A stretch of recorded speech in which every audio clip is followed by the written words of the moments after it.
Very warm welcome to the second of our 5 debates this week in the Eurometaux Raw Materials Dialogue Series, together with the EU's Raw Materials Week 2020. Today, moving on from yesterday's debate more broadly on sustainability and also reliability of supply, we're focusing in today on a burning issue, I think, in the raw materials sphere, about global responsibility of sourcing. And our question to answer today is, how should Europe guarantee ethical sourcing from third countries? Now, over the next hour, I'm going to be joined by you, our audience, of course, together with our 4 speakers to discuss this issue. But first of all, I'd like to give you a little overview. We'll see some slides in a moment here of how we're going to approach today. You can see here, these are our 4 speakers, crucially representing not only a European perspective, but also a global perspective. We have Daniele Laporta from the World Bank, Julia Winkler from the European Parliament, and I'd like to note there was the lead rapporteur for the conflict minerals regulation previously. We have Michel Bruhat from the Copper Mark, and those of you not familiar with Copper Mark provides, if you like, certification of copper industry's good practice in terms of production, and also its contribution towards UN Sustainable Development Goals relative to raw materials and production. And last but not least, we also have Philip Dupuy, the Deputy Head of Unit from DG Trade, who of course deals with the conflict minerals regulation and also the issue of sustainable trade. So that's our speakers, together with you, our audience, to tackle this question. Let's have a quick look, just for a moment, at how we're going to approach the debate. So we're going to kick off with our speakers giving very brief statements, rather than long presentations of their viewpoint, to allow us to dive straight into debate on this topic. And that means you, our audience, have a role to play very early on. You'll find underneath the video feed you're now watching a little question box from Slido, where you can write a question or a statement that you'd like to come to me, the moderator. I'll show you the screen in a moment. And that'll allow you to send your questions in. And don't be shy with those. Get your questions in, and I'll make sure that they're put to our speakers.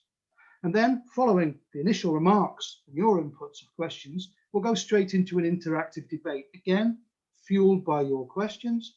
And I'll give the floor finally to each speaker for a quick closing statement, very short, a minute or so, to wrap things up.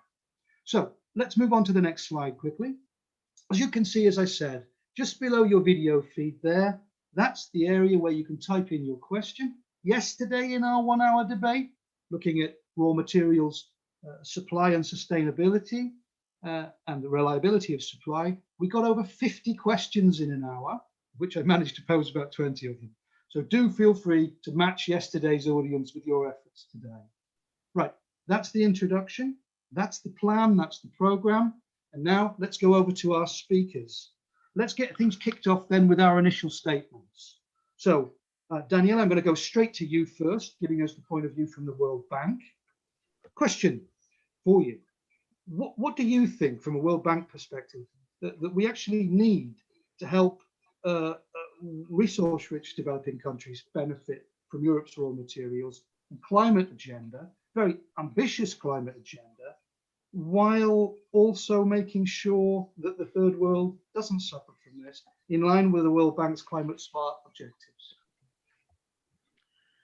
Thank you, David. Good afternoon to everyone, and good morning for those of us in other parts of the world. So I'd like to kick off my statements today by saying that, this discussion is more pressing than ever, because as research has shown, and even our own research has shown, that the demand for minerals and metals is going to skyrocket due to the clean energy transition.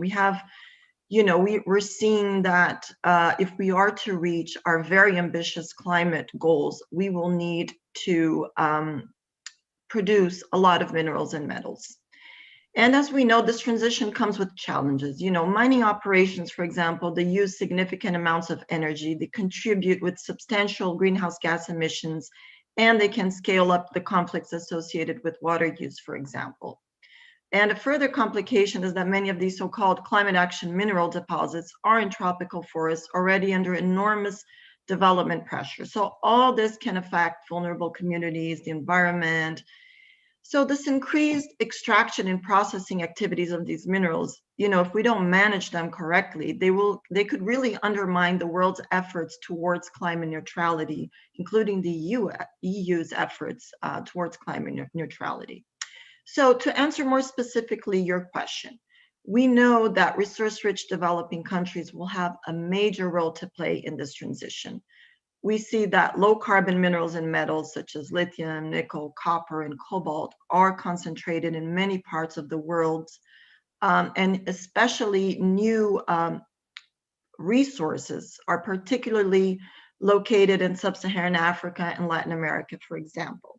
So there is here a huge opportunity for resource-rich developing countries to play a role in meeting the world's demand for critical minerals, but there are also many challenges associated with this. So for example, the EU looks towards promoting strategic partnerships with developing countries for the supply of these minerals, it will be critical to develop a partnership that promotes developing countries' environmental, social, and economic priorities. But we can't forget that strengthening countries' governance structures and helping them develop robust frameworks that will underpin a more sustainable development of their mineral resources will be key.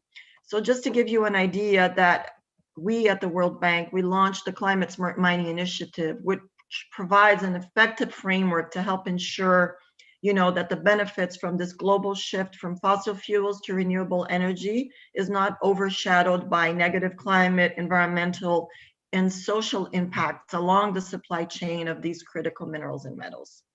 So in the context of the EU, the EU is a global leader in environmental standards and stands to benefit from practicing climate smart mining, both, in developing countries and even in Europe and in your own mining projects. And these benefits stem from opportunities of building back better and acting as an environmental standard setter abroad. But crucially, practicing sustainable mining will prove to be economically beneficial, even within the context of the European Green Deal. So what I would like to finish with is that we must work together, governments, local community, mining companies, and end users to ensure that resource-rich developing countries do benefit from Europe's raw materials and climate agenda. And although we know that governments are unable to control the whole mineral value chain, they can and should set the policy tone, provide incentives, and demonstrate that they are committed to conducting mining sustainably and responsibly, both at home and abroad. Thank you. Okay, thanks very much, Danielle. So you really do, you mentioned, and I pick out one element in a very clear introduction there about the EU you see as a global leader and standard setter as well. Absolutely. And of course, that partnership approach to solving what could be a very crucial issue if all stakeholders are not working in partnership together. With this in mind, Julia, and obviously thinking about this also concept of the EU as a global leader and standard setter. In the Parliament, as I mentioned in the introduction, you've played a very prominent role, and the Parliament's played a very prominent role in driving EU action to improve supply chain due diligence. That's there to see. But beyond the conflict minerals regulation that's coming in January, what next steps do you see as needed if the EU is going to be a global leader and standard setter in this?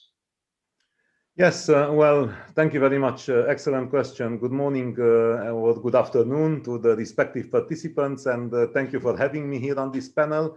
Indeed, I could maybe interpret your question in a strict way, talking about conflict minerals, and then it's very important that we in the International Trade Committee and in general in the European Parliament would like to have a bigger role in the implementation status of all those regulations, conflict minerals and others.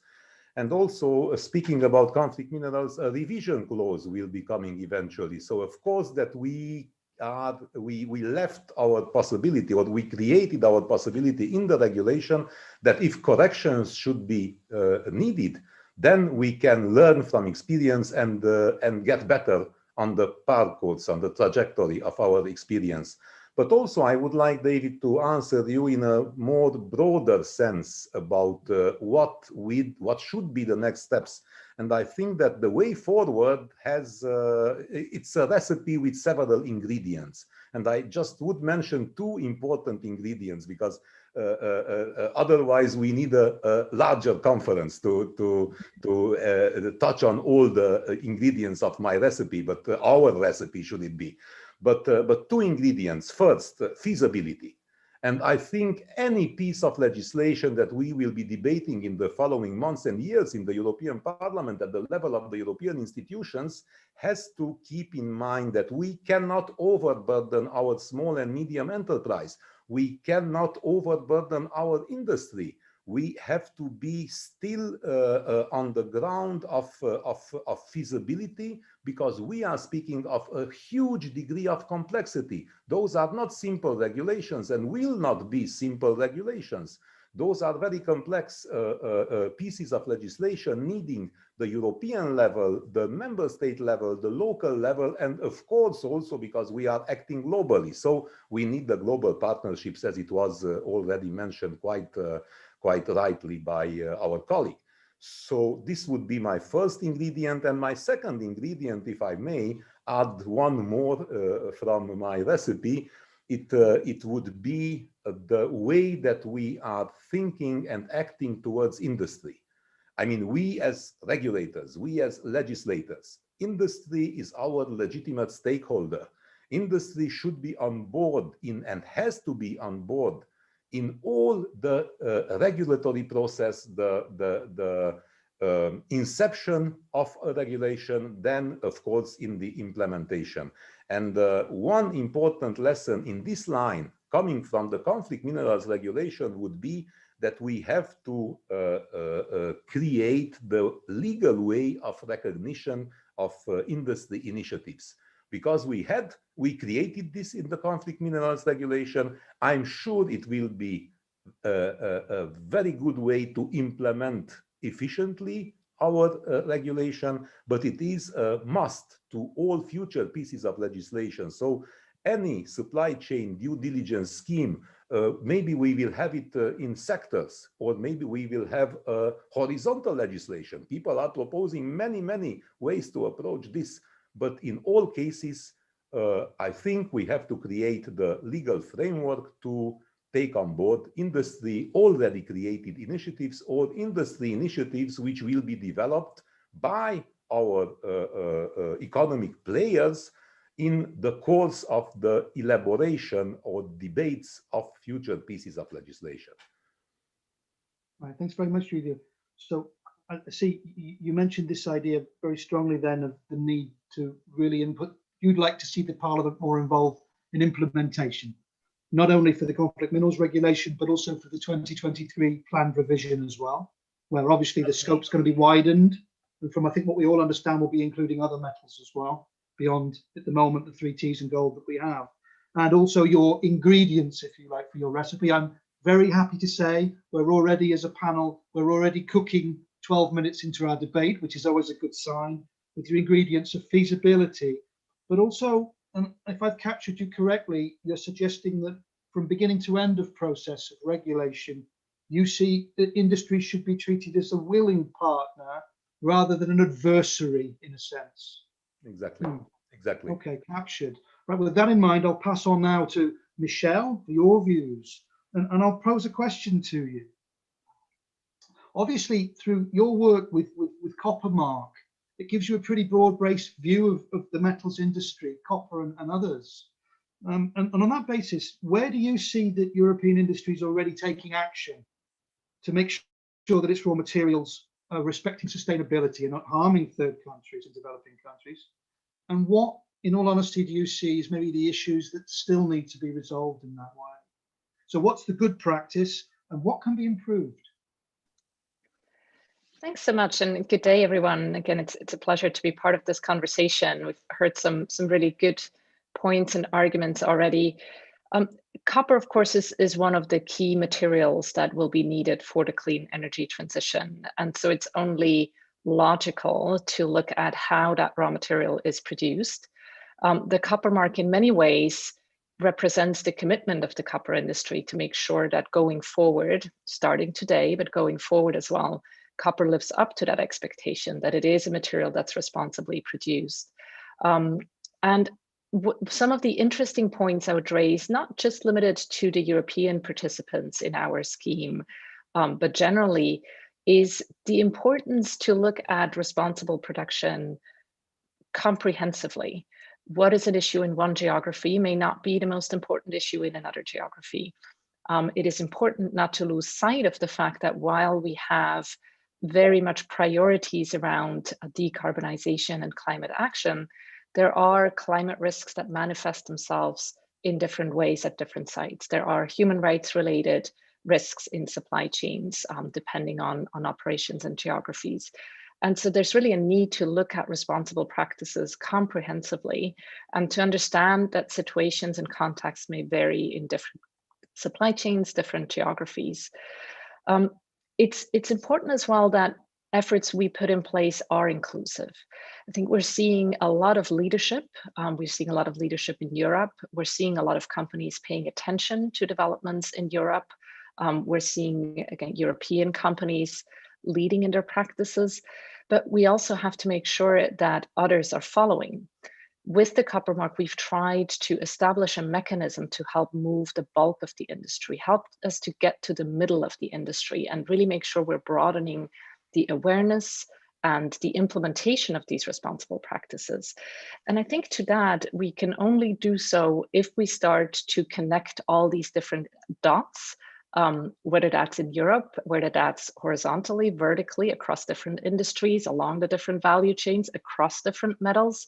We are engaged in a partnership with other metals, with nickel, zinc, and lead, for example, on a due diligence effort in reaction to requirements of a market regulator, the London Metals Exchange. Simply because there is so many connections in how these minerals are produced. And so it's really important, and I welcome the point made by Philip around, by Julia, sorry, around the need to set clear frameworks.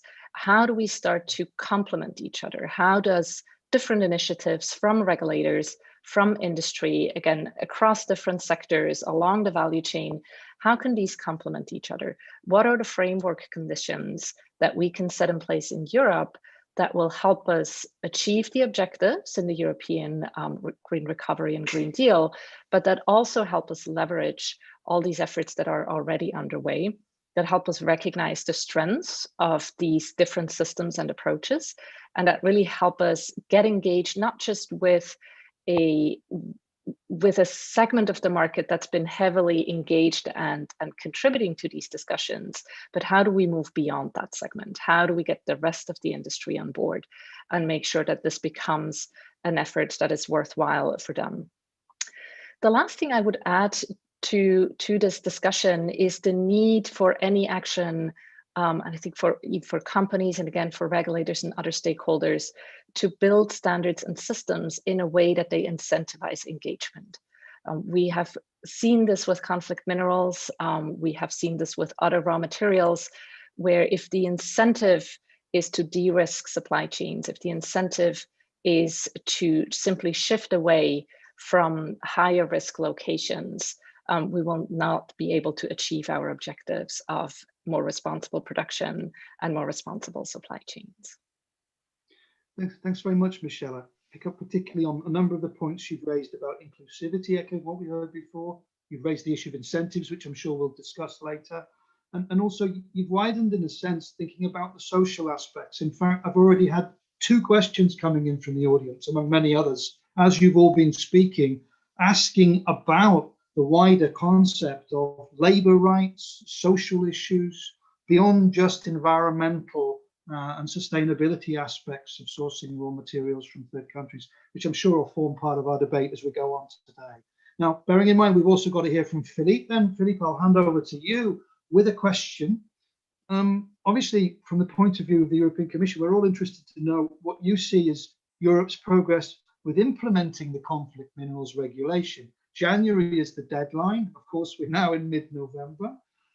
What other sustainable trade policies are in the pipeline to help guarantee more ethical raw material imports? Thank you very much, and well, good morning or good afternoon to all. It's a pleasure to be with you. Already many important remarks which were done by the previous speakers, but let me just focus on your question. So the important initiative of the conflict minerals regulation, the regulation is in force actually since 2017, but will enter into application for EU importers as of 1st of January 2021. So this discussion comes also very timely. And now what does it mean? It means that from 1st of January on, EU importers of minerals and metals consisting of or containing tin, tungsten, tantalum, gold, need to carry out a supply chain due diligence if their imports are above a certain threshold. That's in essence what it means. So this is what will be coming. Now in parallel, and this also takes up a few of comments, is we as Commission are trying to develop some support instruments for the industry. Two I would like to mention. One is the list of the conflict areas or high-risk areas that we are currently developing to assist importers. It's a tool. And the second tool we are working on is to certify or approve individual due diligence schemes that could also be used by importers. Now, this is still ongoing. I believe that we will be able to have the list of conflict areas ready with the recognized schemes. It's a little bit more difficult because these are outside experts, consultants who have to carry out these audits, and obviously this has been hampered by COVID-19 because part of it is that you do on-spot shadow audits. So we still hope that we get something through here, but I'm not too hopeful because since the situation has become worse around the pandemic, we are delayed. That's a fact. Now, let me simply also mention another initiative. I mean, there's of course a lot going on if you take sustainability broadly, but I think one thing which is of interest here as well, and it's not handled by DG Trade, but by DG Just, is an initiative on sustainable corporate governance, which is in the pipeline, which is currently under public consultation. And the aim here is also to, let's say, to embed sustainability further into the corporate strategy and into decision-making on one hand. On the other hand, it's also to have a more systematic use of due diligence processes to address adverse sustainability impacts. Now, a little bit quick on what was already said. It's of course all these processes are inclusive processes. We have to carry out impact assessments. We have to ask all the stakeholders while developing that. Of course, we cannot do it without the industry. Industry has to carry it out. That's clear.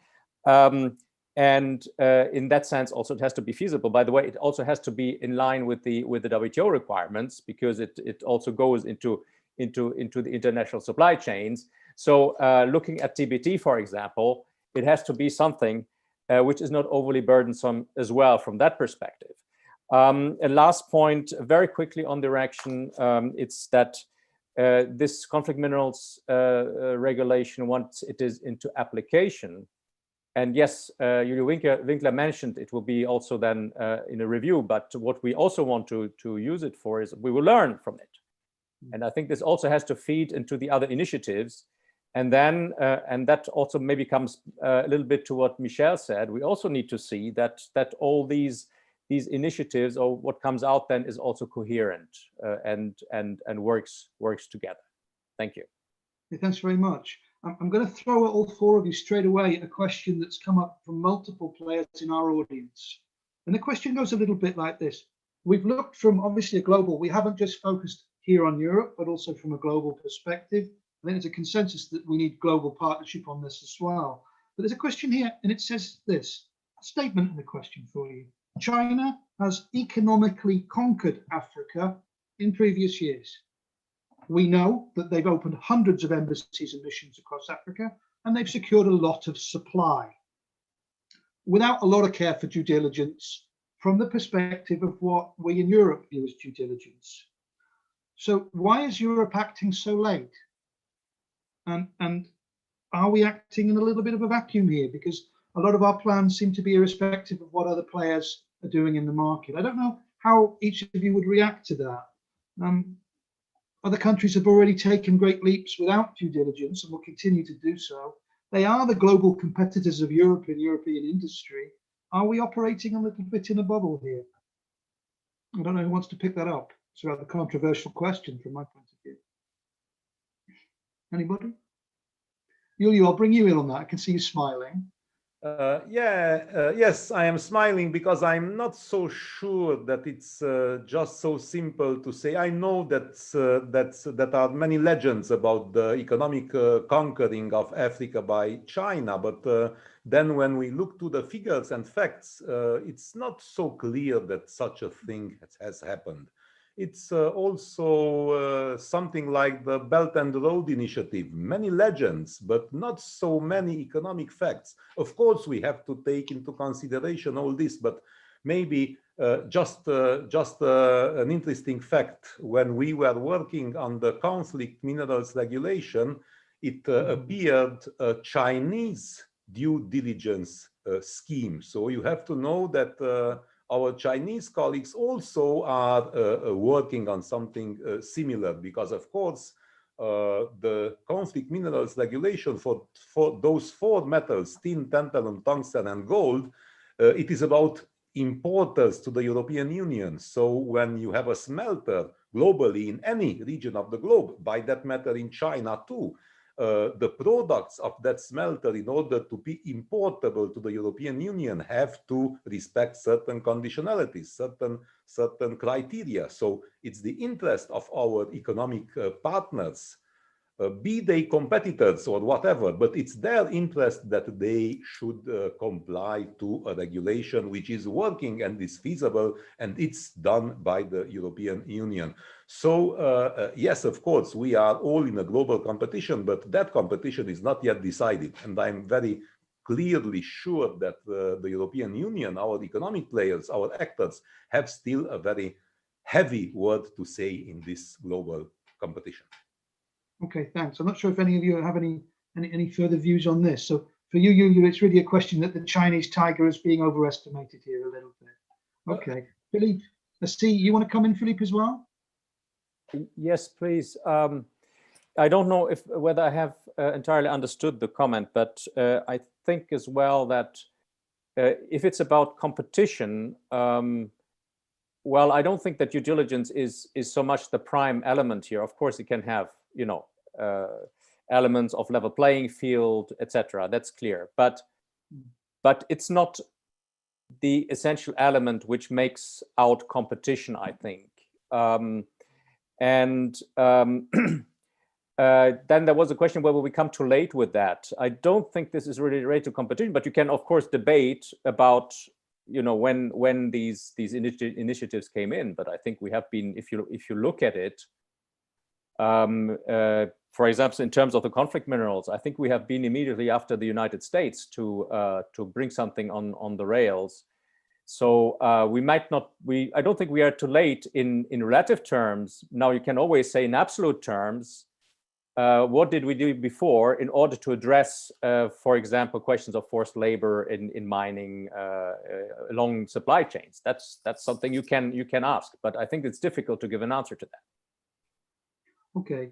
Another question thank you very much. Another question that's come in here as well is in relation to loopholes. Now, I know you mentioned, obviously, with the regulation that's coming in and will be revised, that it covers obviously the 3 T's and gold.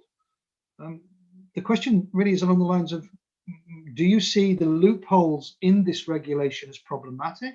Because small amounts of metals can be imported without any due diligence currently. And secondly, why are we not widening scope already to include minerals that are going to be metals that are going to be a fundamental part of the energy transition that we need in decarbonisation in Europe? Cobalt is a great example with, what is it, 60% of global supply coming from the Democratic Republic of Congo. So I paste that to all four of you again. Do we have an issue with loopholes in our current regulations? And why are they only covering such a narrow sphere if we're talking about trying to ensure a truly quality sustainability, if you like, and good sourcing of our materials from third countries? Why are we still excluding certain key metals that, as we heard from the World Bank, Europe will be consuming in ever vaster quantities? And I throw that question to all four of you again. Is our current legislation a little hampered by loopholes? And is its scope too narrow? If I could come in as the former rapporteur, because this was an issue that we have been debating also in the committee of the European Parliament and with all the stakeholders. And what my answer was then, and my answer is now, is the following: the biggest enemy of good is better. So I think we have a regulation. I think we have established our threshold with innumerable hours of debate and discussion. I think that we are now in the fringe of starting, because it's about 1st of January, so it's 1.5 months. And then we will have, let's say, 1 year to see what is happening and to evaluate the effects. But let's start, because it was a huge work at the member state level, at the European Commission level. Look, it's even not finished the work because coronavirus intervened and we did not have the possibility to have physical meetings and so on. So I think now that we should start. I don't think personally that thresholds will create loopholes, but maybe I'm wrong. But what is to demonstrate the right from wrong? It will be the application, the implementation. And then, as we said already, Commission and myself, Philippe and myself, we have the revision clause, which is created exactly for such kind of experience. We are implementing, then we learn, and then if it's needed, then we can adapt. And about the other issue of cobalt and everything else, I would say that it's not only for the European institutions to establish, but it is also for outside experience to tell something. And we have been working with the OECD, and we took those 4 metals from the OECD list because they have been developing due diligence proposals for those 4 metals: tin, tantalum, tungsten, and gold. And I'm sure that, like the OECD, we have other valuable partners. We have the World Bank, we have others, and this list will continue to increase in future, or maybe it will be the other alternative of having a horizontal due diligence regulation. That I find very difficultly. I don't really think that such a thing is feasible and implementable, but for the moment it is on the table. Okay, David, we'll come to horizontal due diligence in a moment. Michelle, you want to come in, and then Danielle, I can see you want to come in as well. So Michelle, please. Thanks, David. I wanted to add 1 or 2 considerations here.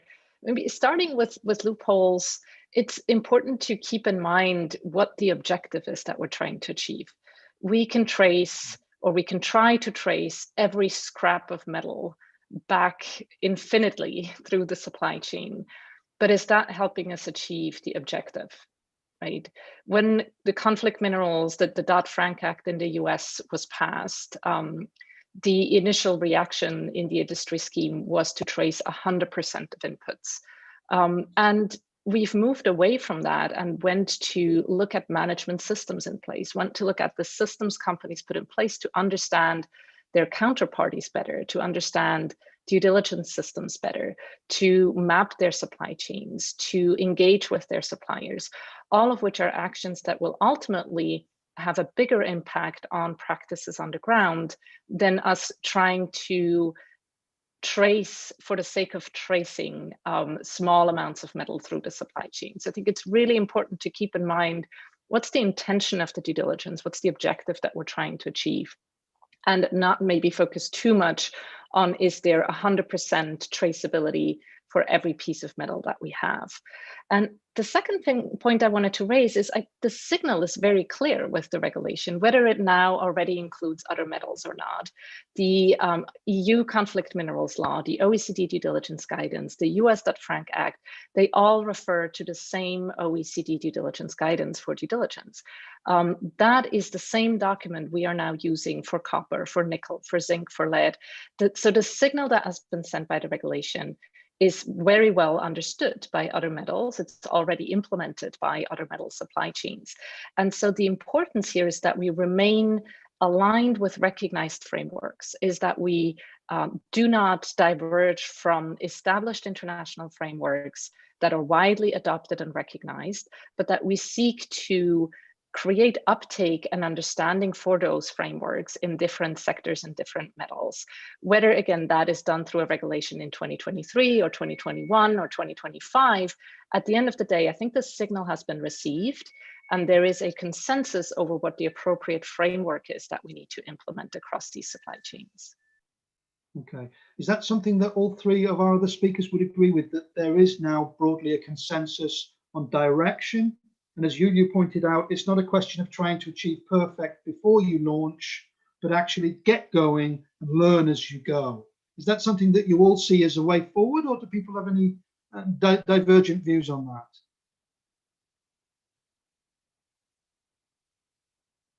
Well, I'm not hearing any dispute on that one, so I think, Michelle, you've captured a chord there.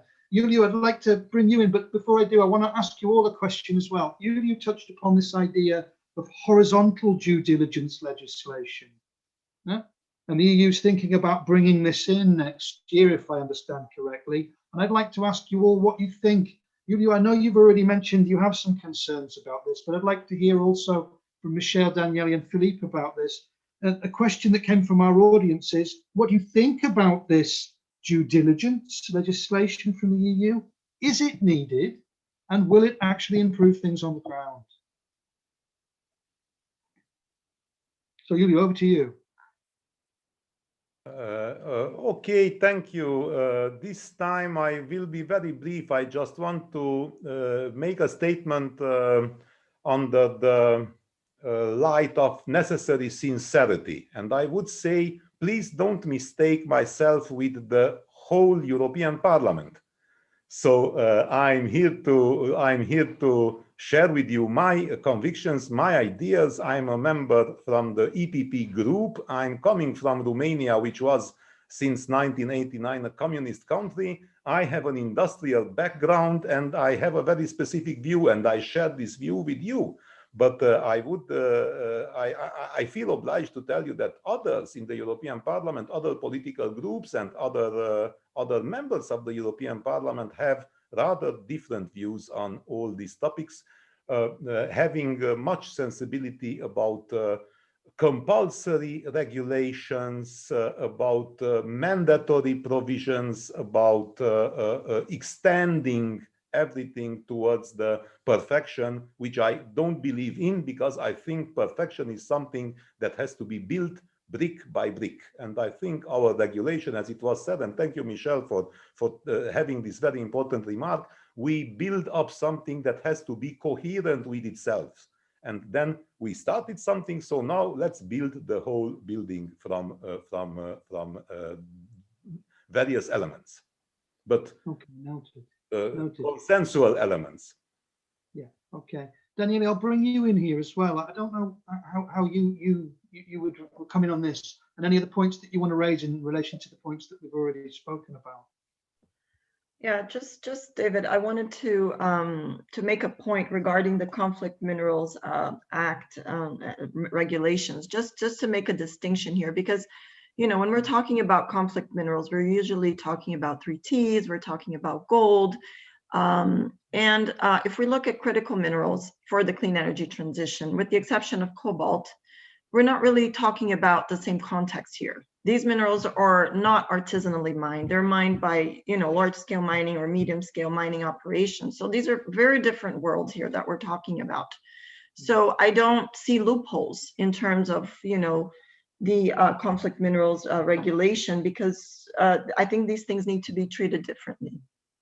So to Winkler's point in terms of being, over prescriptive in terms of, our approach to setting standards and setting regulations, I think these are important.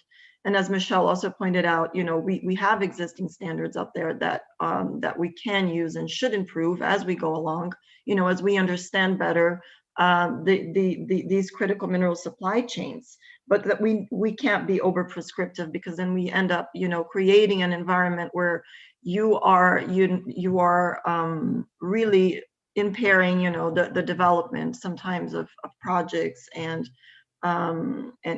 that's also not beneficial for some countries, especially resource-rich developing countries, where we have already so many challenges.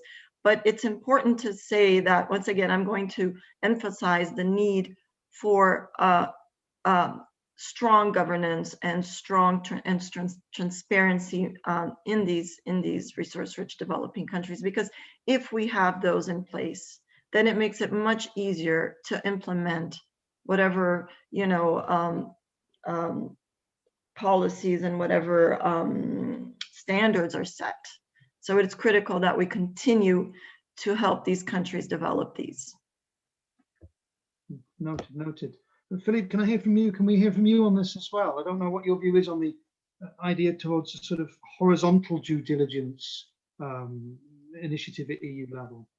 Well, obviously, I cannot take a position or comment on an initiative, in the Commission from another DG, as you can understand. They have less liberties than the other participants, but I think this doesn't come out of the whim. Yep. So there is a reason why this initiative has been launched. It is has to undergo an impact assessment. So also the Commission has to verify whether this initiative is good to fulfill the objective, or whether there's other alternatives, or whether non-action would be better. So I think this is not something which just comes out of the blue. And now it is also under public consultation. So in that sense, we need to take all these opinions on board, but it has a reason that this initiative came up. And I think one is that in one of the studies around the impact assessment, there was also the feeling that the sustainability idea is not ingrained in all corporate philosophies, and corporate actions, and that is part of it, I think, of the reflections which led to this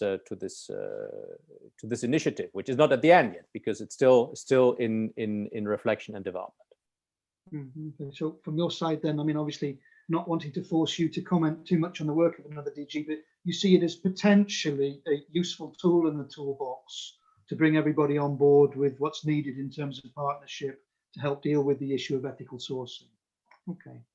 I see. Yeah, I mean, if you take it from the overall, if you take the overall philosophy that we need to make our supply chains sustainable, and bring this concept of sustainability into the cooperation, where it is not yet, because let's not forget, many companies, many firms are working on their due diligence. I mean, that's but I think it's important to apparently to look from that perspective, also from another perspective, which is the level playing field.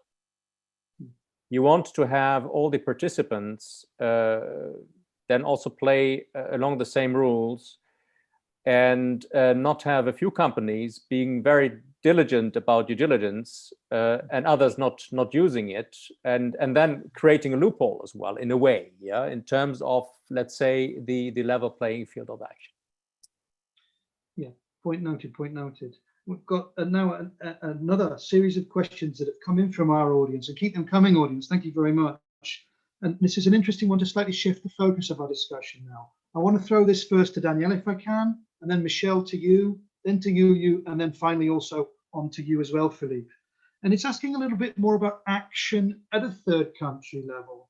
The question is, what concretely should Europe be doing in developing countries themselves to raise standards and create opportunities. So this is looking past just the idea in a sense of the ethical sourcing and bringing in the other social elements about labour rights, etc., that were touched on by Daniele and other speakers earlier. So let me just reiterate the question. What concretely should Europe be doing in developing countries themselves to raise standards, to create opportunities, going beyond just due diligence into also the social aspects? Daniele, I'll give that to you first. Thanks, David. I think that's a very important question. I think, as I mentioned earlier, first of all, Europe is a standard setter, and it's important that it maintains those standards in terms of everything that it consumes, right? So that whatever, that is already an incentive in itself, because we know, and many countries know, that in order to have access to European markets, they need to produce goods in a certain way that will be acceptable. So that due diligence there is very important, and Europe is already doing, and it's fundamental that it continues to do so. The second part, I think, is on the financing side. A lot of there's a lot of European funding going towards developing countries to develop mining projects, for example, or smelting operations, or any other activity along the critical mineral supply chain, for example. So this funding needs to be met at certain standards and certain levels as well. So that's one thing that the finance industry really needs to take into consideration, is going forward, how more strict they will be in terms of financing. I think that's a critical element.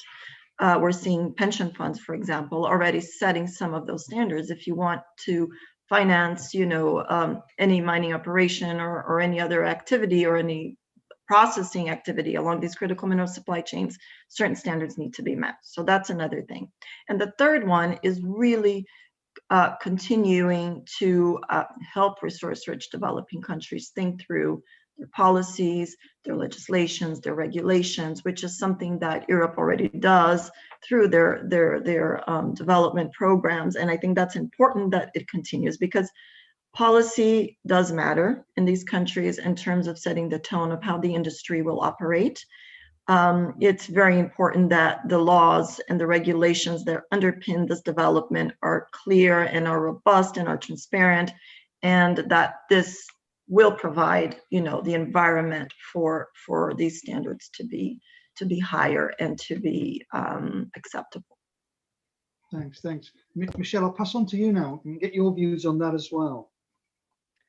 Thanks, David. I would echo Danielle's points here. I think very, very important considerations, and maybe to add a few more thoughts on that from the perspective of what companies or industry can do that either source from or operate in resource-rich developing countries. I think it starts with the obvious: to comply with national laws. Hopefully these are set up in a way, as Danielle mentioned, that can support positive developments, but that's really the starting point. Important, though, is the recognition that many of these issues or challenges around responsible production are related to systemic issues in these countries. And so it's not going to be possible for one individual company to address these systemic issues by themselves. And that leads us straight back to the importance of complementarity, of partnerships and collaboration in those countries with local governments, with central governments, with communities, with stakeholders that are affected by the industry, by the mining operations.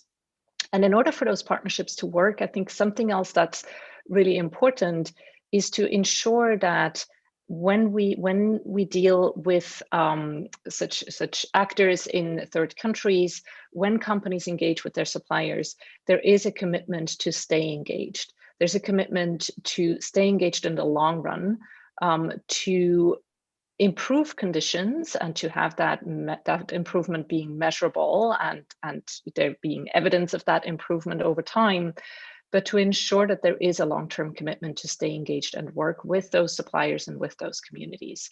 Without that long-term support, it becomes really difficult for suppliers to make the appropriate investments, to feel like they've been engaged and involved in a journey that they're willing to support and provide resources for.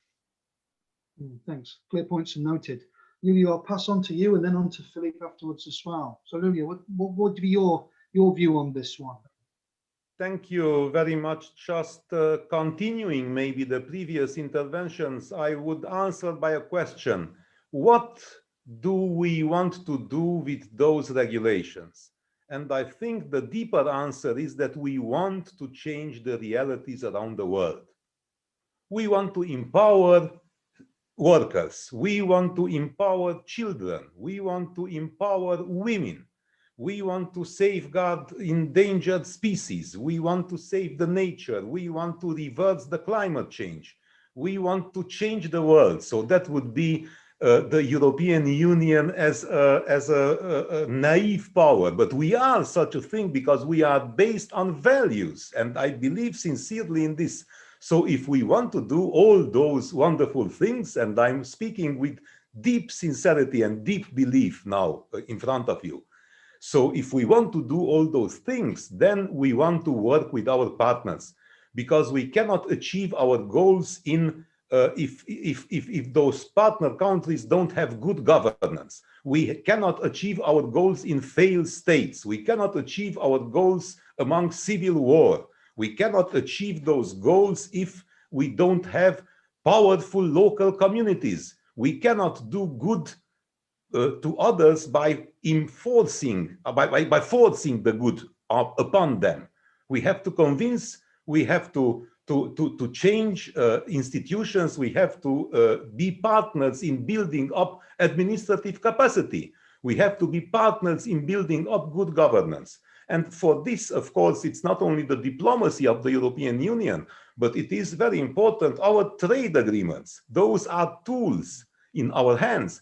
But just don't forget, and I finish with this, just don't forget that you cannot solve all the global problems by the European Union trade agreements, because you cannot load everything on a single mule. Then the mule will collapse and will not be able to carry all those goals.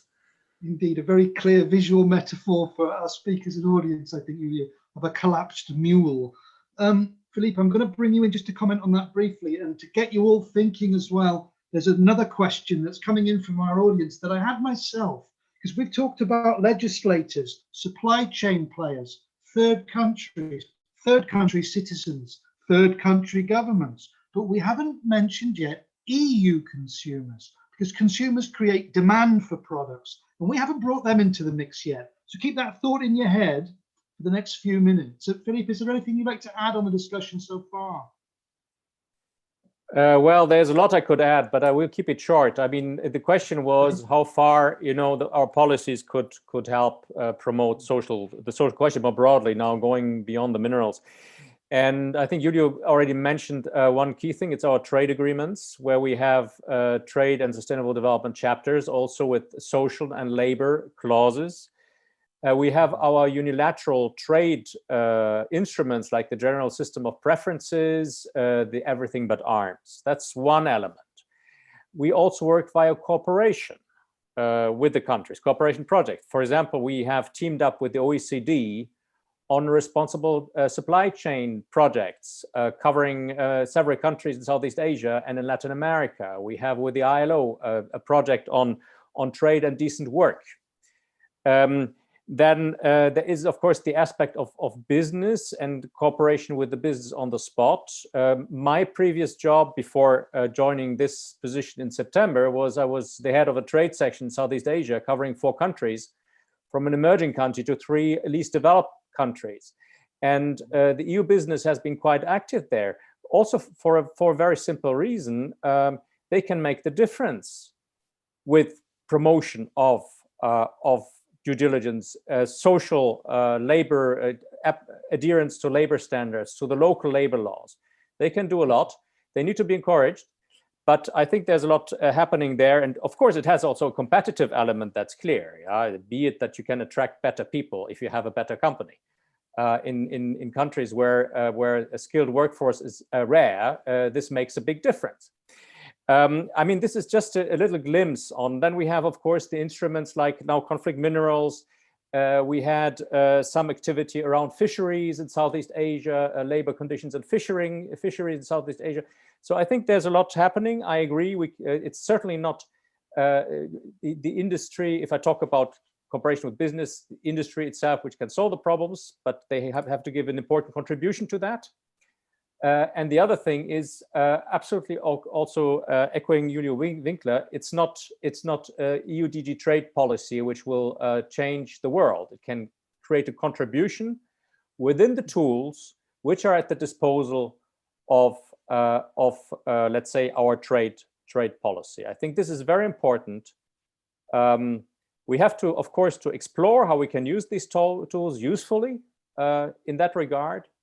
But we also need to be aware that DG trade policy cannot solve it alone, and can only give a small contribution to that. But this, of course, we have to strive to do. And on the consumers, well, I think they're an important part in that, absolutely. But there's also, I think, at least in Europe and in other countries, a clear desire by the consumers to buy and consume products which have been produced in a, let's say, a socially clean, and by the way, environmentally clean manner as well. So I think that's also an important point. We can all agree, I think, generally, and we do in many of these discussions, that consumer awareness, end consumer awareness about environmental issues, about due diligence is constantly raising, it's constantly increasing. But my question, just perhaps to finish off this round of debate before we go to closing statements, and I repeat a question that our audience is pummeling me with at this stage, is beyond regulation. Look, we know industries need more incentive. They need incentive to move towards due diligence. We've talked about how many industry players are already on board. Others still need to be brought on board. And that's a fact. That's where we are. But do you see action to increase and to further increase end user and consumer awareness as another one of the tools that we can employ here? Because it's not something we've touched upon yet. So, Philippe, what do you think? Do you see scope for further action at an EU level, at an international level, in terms of actually increasing end user and consumer awareness about due diligence to help drive this process?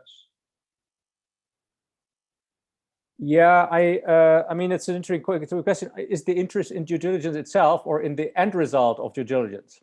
I think that's one point. Yeah, I think consumers are interested in the end result, and I think there's a lot of promotion which or awareness raising which can be done, but which is already done as well. I mean, we have all the civil society which is participating in this awareness raising. Let's not forget that. Allow me to play devil's advocate, if you will. Yeah. So okay. If I took any form of product which had one of these conflict elements in it, conflict minerals in it, and went up to the random person in the street here in Brussels this afternoon, which would be challenging in the lockdown conditions, but I could try, and I asked them, do you know what's in this, and do you know where it comes from? And you know the implications of that for the people in the third country that may mine this? Are you honestly telling me that I'd get yes from everybody? No, I'm not telling you honestly. You get a yes. That's clear. It depends a bit on the product as well. Granted. But okay, my challenge is consumer awareness, is end user awareness as high as we're making out?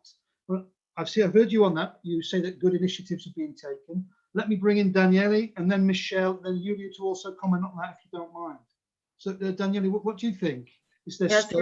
very quickly. Yeah, so David, I think consumers are driving this more conscious approach to how products are made and consumed. We see that, for example, supply chains for these critical minerals used to be very fragmented. You had miners doing their thing and then processing, and then companies would buy this material, produce. But now we're seeing, for example, companies very concerned about where the materials they are buying are coming from, how they're being produced from a climate perspective, an environmental, from a social perspective. For example, BMW trying to secure green copper, to produce their products. Apple saying they will recycle all their aluminum in all their iPhones and their MacBooks. So this is being driven by consumers. Consumers are aware that, they don't want to buy a product where child labor is involved or, that is creating more harm to the planet. So I think that we're seeing a real transformation here and the access to information that we have these days is so powerful that, you know, it really is creating a complete shift on how these supply chains are structured and the different actors moving along them. So you see then awareness of this issue is already sufficient, with no action Not needed. sufficient, but it's completely changed than what we had in the past. But there's still more advocacy to be done. There's still more information that needs to be put out there. But we are seeing more conscious and demanding consumers, that's for sure. And that's been driving a change in the whole supply chain. And hopefully long may it do so. Michelle, over to you on this. I would add one thought to consider here, in that, you know, products that we're looking at, like a car or a plane or a building, there is, I agree with Danielle, an increasing awareness that these should be responsibly produced or responsibly sourced. I think there's a certain difference in that you're not going to certify every piece of material in a car. What the consumer is interested in is to ensure that this is a product I can buy in good consciousness, that I can rely on all the materials in here were produced responsibly. And to that, it's a different type of confidence or a different type of ask from the consumer than, say, a banana or a bag of coffee, where there's very clearly an expectation that it's directed related to this particular product I'm holding in my hand. And I think that's where we're seeing the shift and the broader conversation, not just on 3TG, but to other raw materials, even just going beyond metals, looking at rubber, looking at leather, because there is this understanding that what the consumer is looking for is really just a shift in practices of the company, rather than a specific component or raw material within that product. It's the shift of practices that the consumer is looking for. Okay, noted. Now, Yulia, I'll come over to you now just to comment on that. And then with that done, we'll then have our very final closing comments from each of you to wrap things up today. So keeping an eye on the clock, Yulia, over to you. Thank you very much. I try to be very brief. Let's go back in time 10 years and remember that 10, 15 years ago, nobody was interested of trade policy. The large public was not interested of the trade policy, which was left to specialists. Then we had European elections 6 years ago, in which TTIP, the Transatlantic Trade and Investment Agreement, was the topic in Germany and in France. TTIP was the topic of the European elections. So the world has changed. And I think that the next big thing in the attention of the public, in the public eye, as you would say, is sustainability, supply chains, because the coronavirus crisis is driving us towards changing the supply chain model, changing all those global economic activities, and adaptation will mean also more transparency and more attention to the public. And I think also that it is an issue of trust. I think marketing is about trust. You build a brand and you build the public trust in your brand. And now the ingredient, apropos going back to ingredients, one ingredient of any brand, of any powerful and trusted global brand, would be also the transparency about its own supply chains. Okay, so thanks very much for that. So to bring things together then and bring things to a close for yourself, our speakers, and for our audience, as I mentioned at the beginning, I'll ask each of you now, in the same order we started off today, just to close the circle, if you like, just to give us your quick takeaway. If there's one thing from this debate, one thing in relation to how should Europe guarantee its ethical sourcing from third countries, what would be your call to action or takeaway for our other speakers and for our audience today? So I'll hand over to you to give us those. Daniela, do you want to kick us off with that?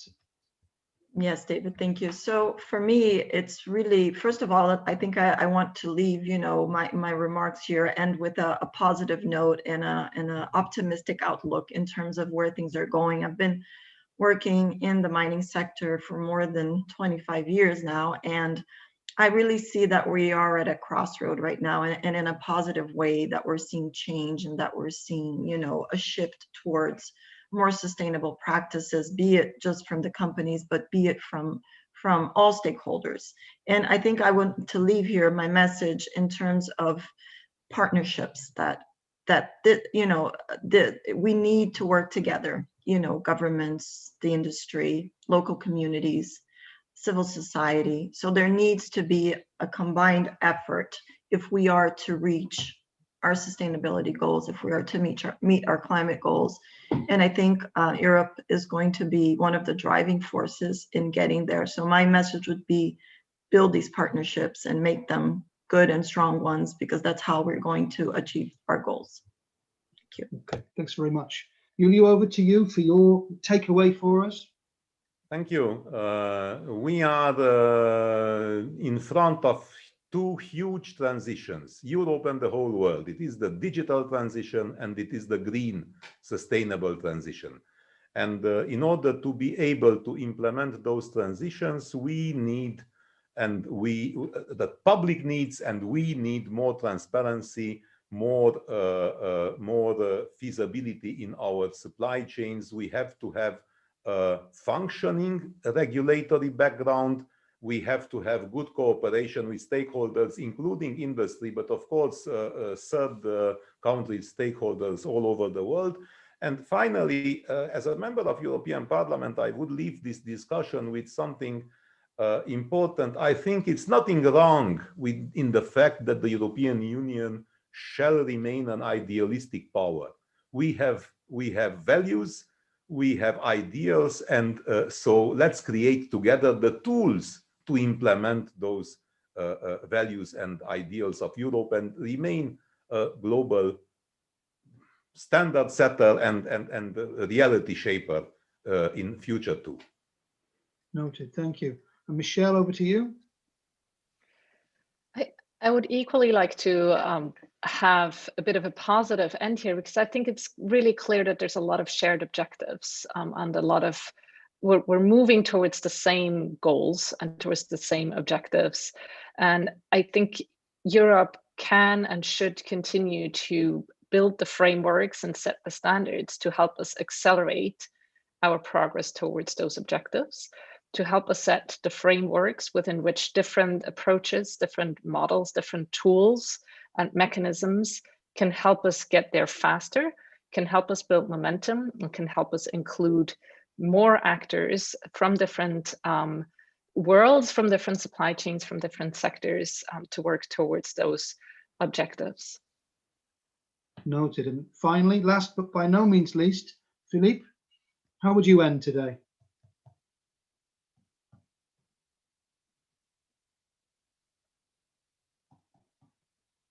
Philippe, hello, can you hear me? Yes, sorry, I had some difficulties to unmute myself, but here I am. Great, thank you. Okay.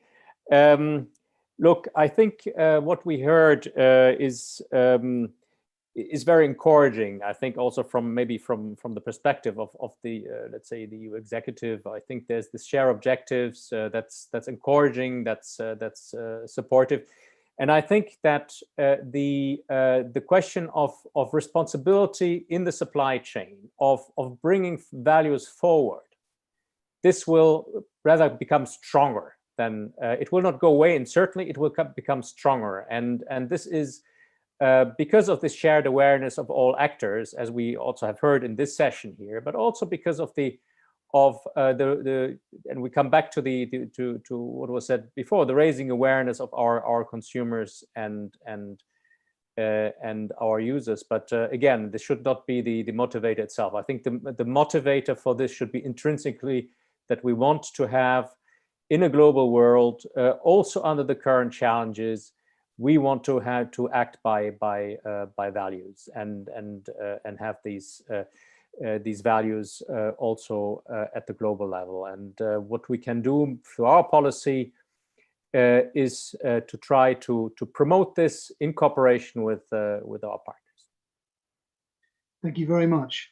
I'd like to, on behalf of Eurometaux and our audience, I'd like to thank all four of you, our speakers today, for your time and your effort and your contributions and your recipes and your very positive endings to our discussion.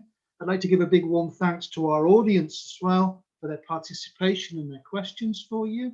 And I'd like to invite all of you to join us tomorrow for the third in our series of 5 debates. Tomorrow we'll be discussing low carbon products in terms of selling sustainability and how should Europe start creating demand for low carbon and sustainable products. So thank you very much, everybody. Great, thank you again to our speakers, and we look forward to seeing many of you in our audience again tomorrow.